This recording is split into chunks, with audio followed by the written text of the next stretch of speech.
Okay, so we are live. Exciting. Very exciting. Just gonna wait because there might be a 30-second delay and just make sure that we've got everyone and that we're being seen by everyone on LinkedIn. Yeah. Oh. All those people that get to say they knew us before we were famous, 10 minutes ago. But yeah, very, very exciting to talk about all of the stuff we're going to try and cram into 20 minutes. 20 minutes.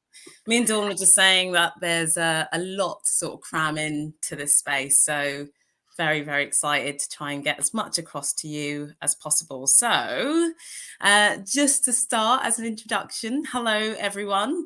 I am Tanya White. And this is Dawn Ballard. We are senior consultants at Charity People, and we specialise in recruiting community and events fundraising roles. Between us, we have fundraising recruitment experience of 14 years, which is a long time. And this talk is going to be about being great at recruitment as a new events manager or community fundraising manager. So super, super important. So how will this live help you? At the moment, it's a particularly tricky market that we're recruiting in. So due to a candidate short market, we wanted to see if we could offer you some handy tips and tricks to help you along the way. Yeah, absolutely. And to show we've learnt something ourselves over these 14 years of recruitment that we've been doing. So we're going to start by chatting through what we consider to be good practice in regard to writing a job description and an advert.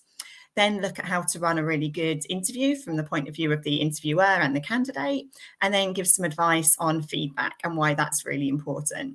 So starting with job descriptions and adverts, Tanya, over to you. Oh, okay. Where do we start? So what makes a good job description and advert? So I'll start with the job description first. So the first thing to make sure you do is just ensure that the JD aligns with the current requirements of the role. So if it is a new role, obviously you have your strategic aims in mind, but really ask your team, what is it that they need as well? And if you're replacing someone, what from the previous person in terms of what they delivered they did well, and what could they have improved on? And then also look at the main requirements of the role. Instead of making a list of, say, 30 bullet points, focus instead on the key requirements and look for candidates with strengths in those critical areas as well. So always remember there is a chance for training as well. Cut the jargon and unnecessary requests as well. So personal favourites. Yeah. Hit the ground running. Yeah. Essentially you can already do the job, so great, you're going to want to come and do it here. Well, no, that's not really realistic, is it? Let's provide people with opportunities for growth and development. The other one we hate, culture fit. You've got to fit in. No, let's look at culture add. What can you bring? Like, what can new people bring to your team and help reflect the wider organisation better? Yeah, so it's worth trying to consider people who have the passion to develop and grow quickly within the role as well. Educated at university level is one that we see all the time. Just try and take that out, because we get fundraisers all the time who may not have a university degree. They have, say, 3 years experience. Are you going to consider them? Essentially, yes, I think you should. And transferable skills is a super important one. So where else can we be looking for experience when it comes to community and events fundraising? Things such as sales experience, strong relationship building, customer service, community engagement, project management are all really good key skills to consider for transferable skills for these types of roles. Absolutely. And personality can't be taught, but skills can. So let's look for, people that have got that drive and that energy and those relationship building skills. And then we can tell them how to be a good fundraiser and use those appropriately. Exactly. And I would definitely include benefits and working arrangements in the JD as well. We are always being asked by candidates, are there hybrid arrangements? What are the hybrid arrangements? Make sure that they're on the JD. And then quality, diversity and inclusion, super important. Does your JD create any barriers that might be preventing marginalised groups from applying? Something really to consider. The salary is another thing. So is it competitive? Do your research, and what does a salary range really mean? So if you're not willing to sign off at the higher end of the salary range, don't put it on the job description if you're not willing to pay that.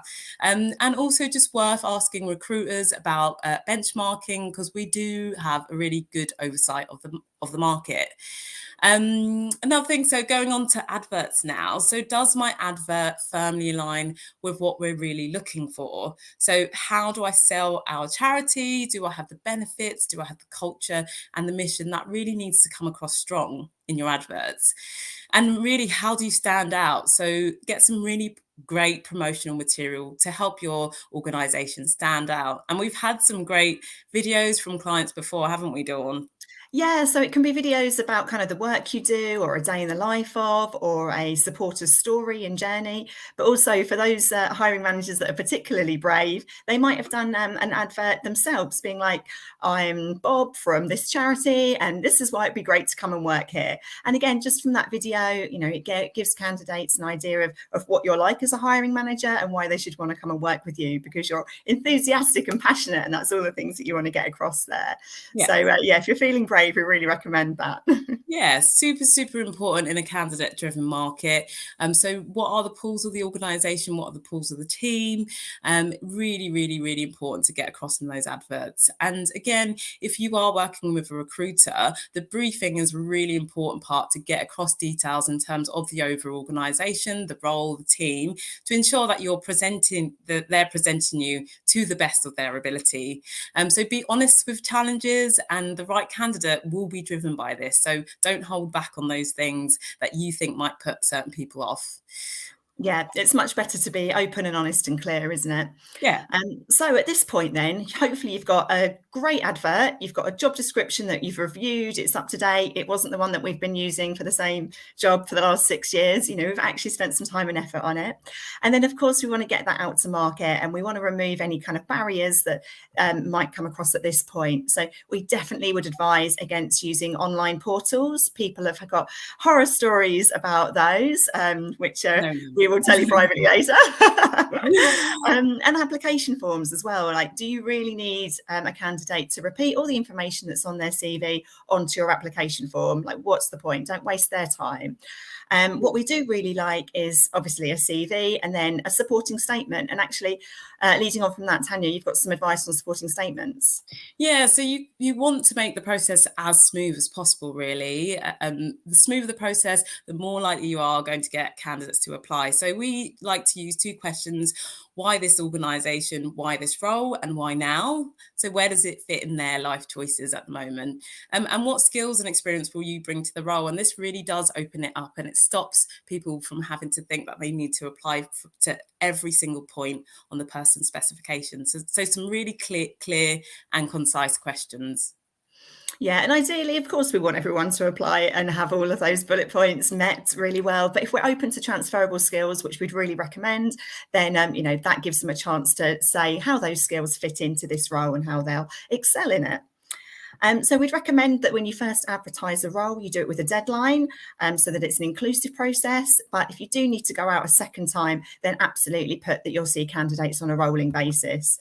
And at that point, you can definitely move quite quickly in order to make that happen.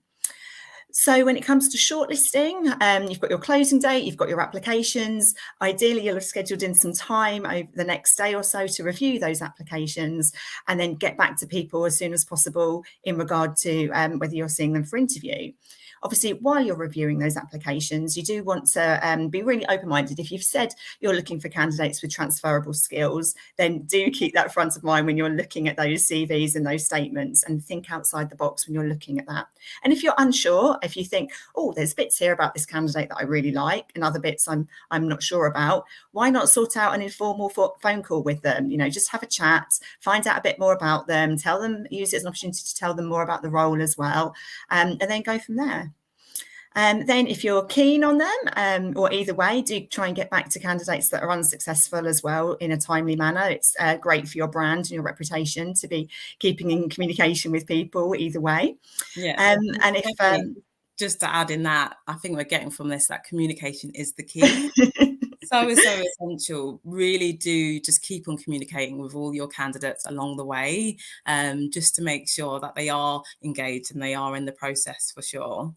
Absolutely. Again, it's just these are supporters of your brand. You would want to put them on a good supporter journey if they were if they're volunteering their time or giving you money. So as a candidate that potentially wants to work for you, they're a great advocate for your cause. So let's make sure they have a really enjoyable experience throughout this, even if they're not successful.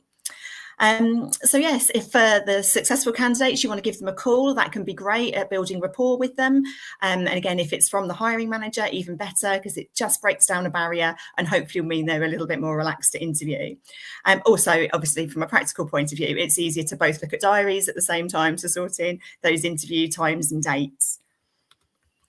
You want to be flexible in regard to the interview times that you offer, if you can. And there are real pros and cons of whether you're doing it via Teams or online. Online or in person. Again, we could do a whole LinkedIn Live on the pros and cons of those. But if you want to talk them through with us, give us a call.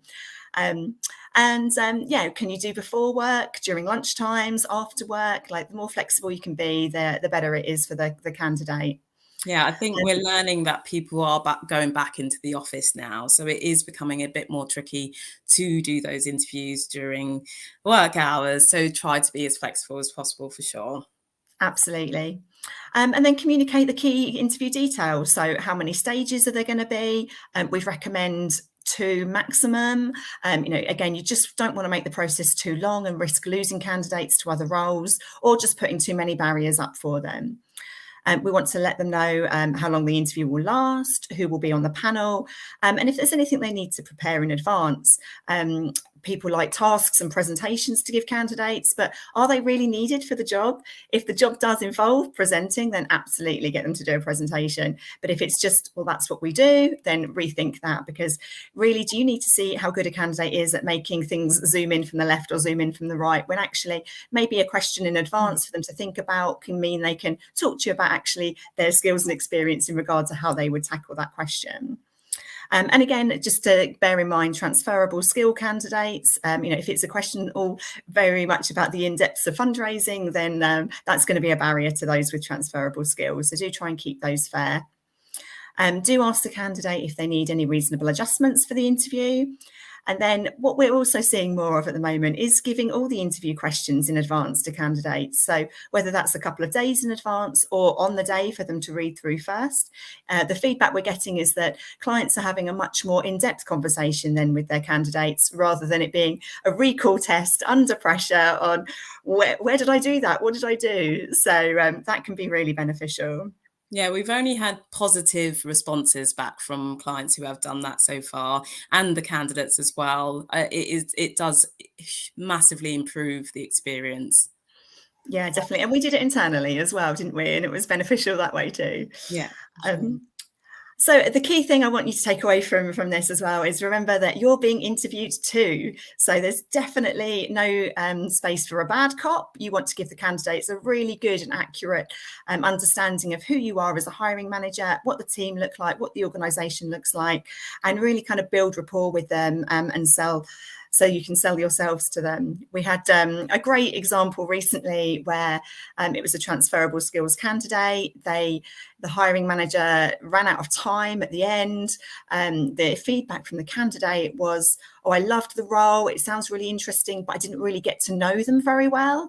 So when the client wanted to offer the candidate, we were like, oh, actually, you're going to need to spend some time just chatting with them and letting them know who you are in order for them to make sure it's the right thing for them. And luckily it all went well and it was great. So important. That is such an important point there, Dawn. We have had so many, moments where clients do play the bad cop. It is, and it's just so essential to get that sort of kindness and warmth and what the culture is going to be like when they're going to be working at that organisation. So such an important point. Yeah, absolutely. And it's a candidate short market. So if they have a good experience with one client and a bad experience with the other, which job are they going to choose? It's a no-brainer, isn't it? Most definitely.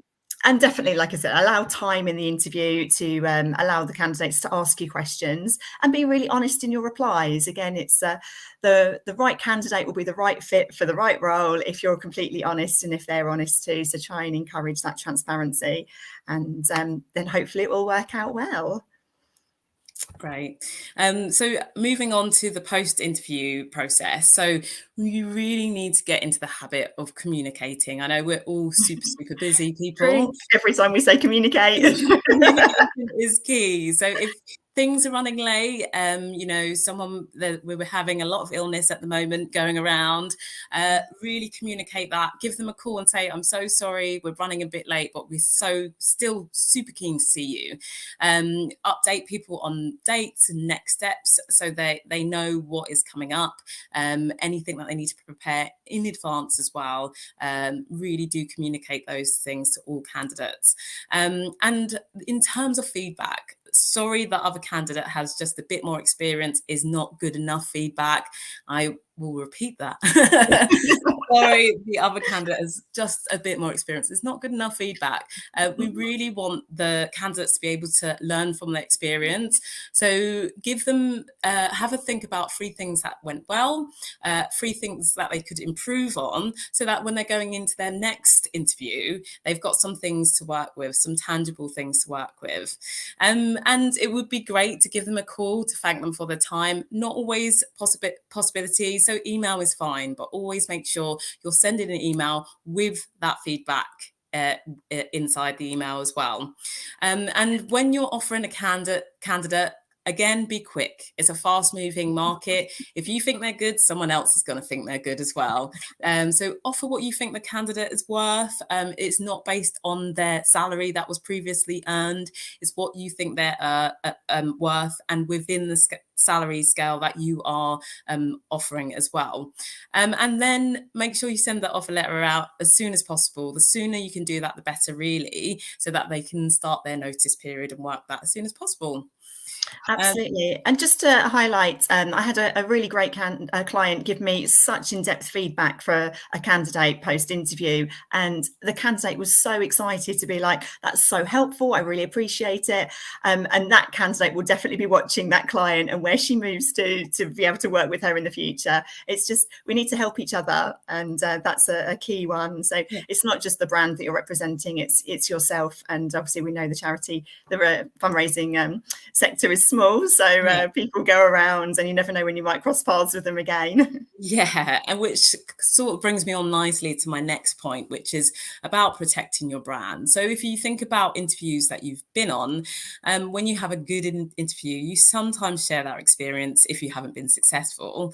But if you have a really bad experience, then you'll most definitely share that experience. So your reputation is really important, and it's why it's important to get the process right.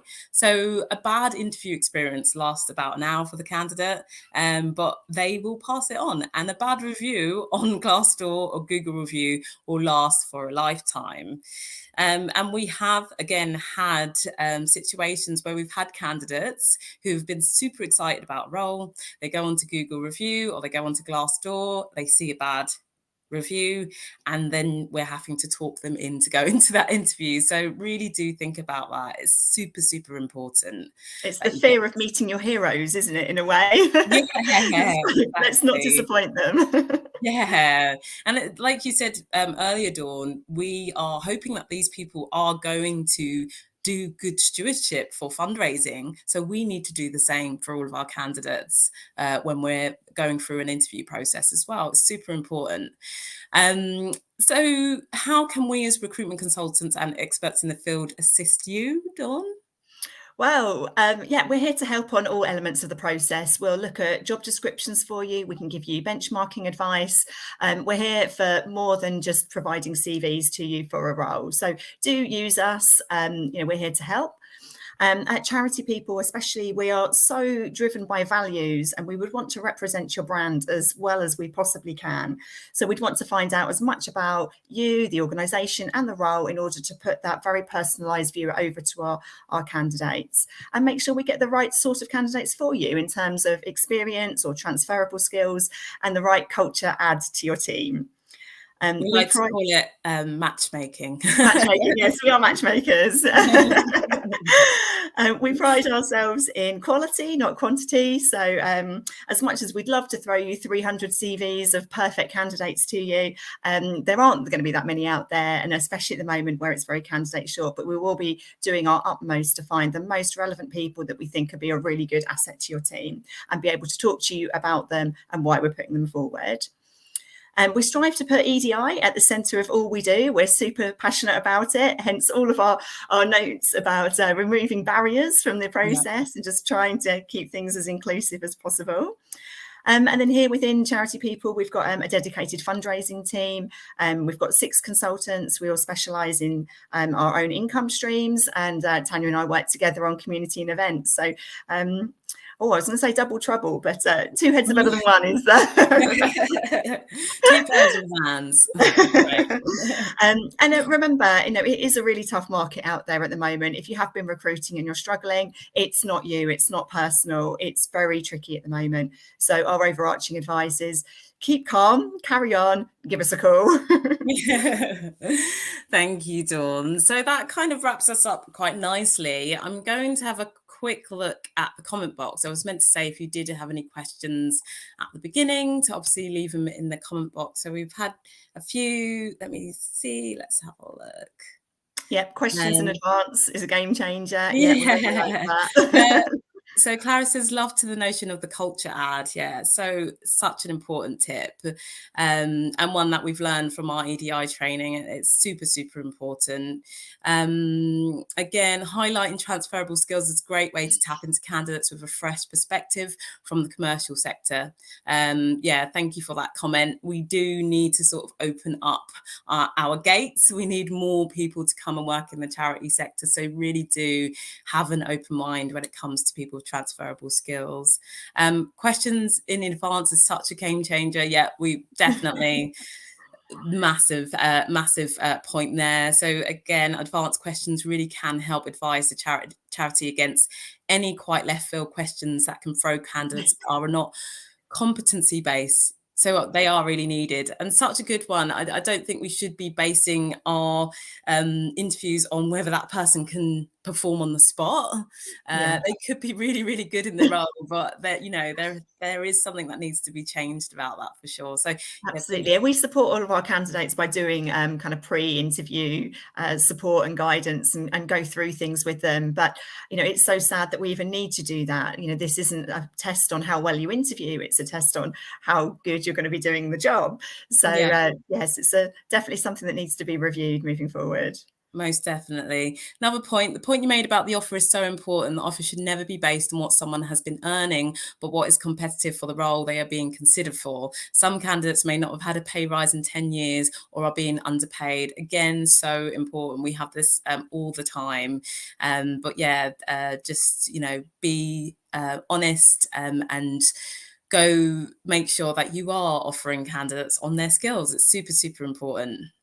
Yeah, absolutely. Pay what they're worth, 100%. And especially now that with like the post-COVID, there's a lot more hybrid working, a lot more people from local charities, maybe outside of London, can now get much higher salaries because of the fact that you can work for other charities that are competing with that. So yeah definitely some good points there. Fab. Last point. So asking questions about topical issues to a range of quality candidates provides great insights and ideas. Yep. Again, and really, really good point, and does just sort of broaden your understanding from a wider range of people for sure, and that can be really, really helpful for yourself. Great. All right. So I guess if you are watching this live, if you're watching this after the live, you can still add comments into the box and Charity People will respond to you. Just to finish, we do have some great resources. So what to do when a recruitment drive fails. The lovely Ellen and Emma, who are fantastic consultants at Charity People, did a live recently, and it is on our YouTube, so you can watch the replay. And then we do have a lead magnet, which you can click on the link. So it's EDI checklists, which is fantastic. Our wonderful head of EDI, Hannon, did produce that, and it has some great pointers to help you recruit inclusively. And we use this with all of our clients as well. And there's also some sandwich feedback tips that relates to the 3 good points and the 3 improvement points that we mentioned earlier. So we are going to wrap up here. Thank you so much. Despite the fact that we could talk for another 3 hours on this, we can leave it there. Yeah, thank you. I hope you found this really useful. Good luck, go forward and recruit.